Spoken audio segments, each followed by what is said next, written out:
This is the sheet bend, also known as the weaver's knot or the becket bend. It is a joining knot used to join ropes of unequal size or different materials.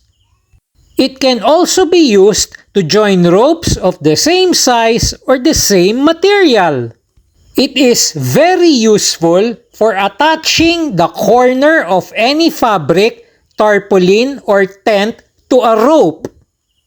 Here we have a flat cord to flat cord, a round cord to a flat cord, a nylon cord to a parachute cord. This is two nylon cords of the same size. This is two nylon ropes of different size. The yellow rope is 8 millimeters. The blue rope is 2 millimeters. And here we have a rope attached to a fabric. Where exactly do you apply the knot? And how strong is the knot?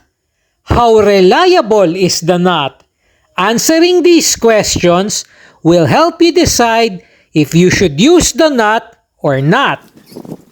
One of the best applications of the sheet bend is when you find yourself short of line when you are affixing a clothesline. Here, you can easily extend your short clothesline by attaching another rope of the same size. Once the knot is tied and pressure is applied, the lines are as good as one. Another good application of the knot is when you find yourself in a situation wherein you need to extend an existing line to another rope of a different size. Here we are attaching an 8 mm rope to a 2 mm rope, and once the knot is applied, the lines are as good as one.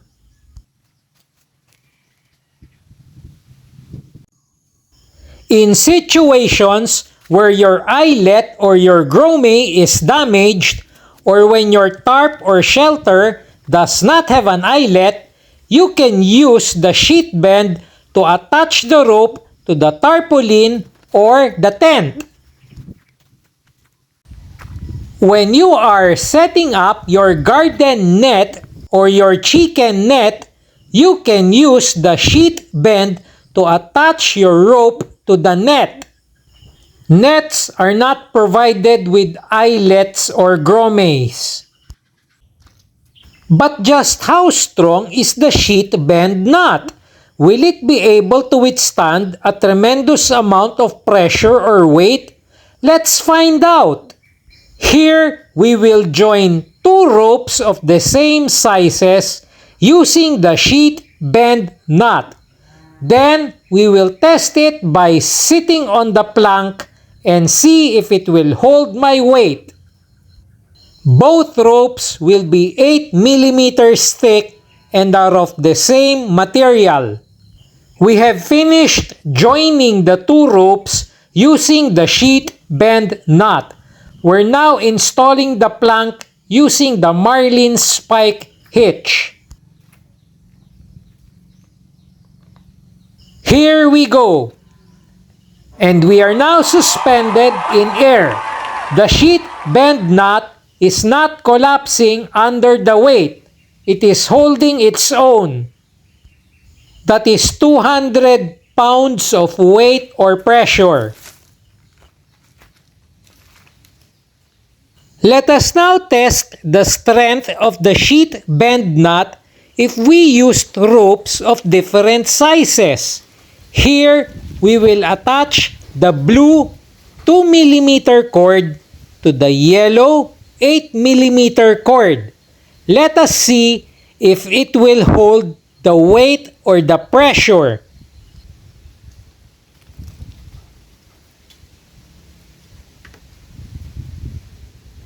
And we have now joined the two ropes of different sizes. We're now going to attach the plank again using the marlin spike hitch. after which we will sit down on the plank to test the strength. And here we go. Let's see if it holds. There. Again, we are suspended in mid-air. The sheet bend knot is holding its own.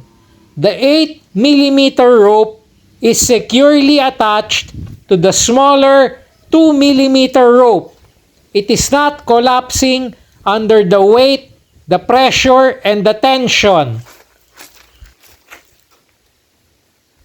Now this is very important. Stress, pressure, and tension is not the enemy of the sheet bend knot. On the contrary, the absence of pressure and tension is the weakness of the sheet bend knot. The more pressure and the more tension you apply, the stronger the knot becomes. But in the absence of pressure or tension, the knot, depending on the material of the rope, may loosen up and may eventually disconnect. So do not use this knot in applications where tension or pressure is on and off, on and off. So how exactly do we make a sheet bend knot? So we take rope number 1 or the green rope and we make a loop or a bight. We take rope number 2 or the blue rope and we insert it inside the loop from the underside. From there, we loop the blue rope or rope number 2 over on top of the green rope and down under, going back to the top on the other side. And we insert it between rope number 1 and rope number 2. We then dress it up properly and tighten. Once it is set and pressure is applied, the knot will firmly stay in place. Let's do that again so we can see. So we will unfasten this knot. Again, the green rope or rope number 1 is formed into a bight or a loop.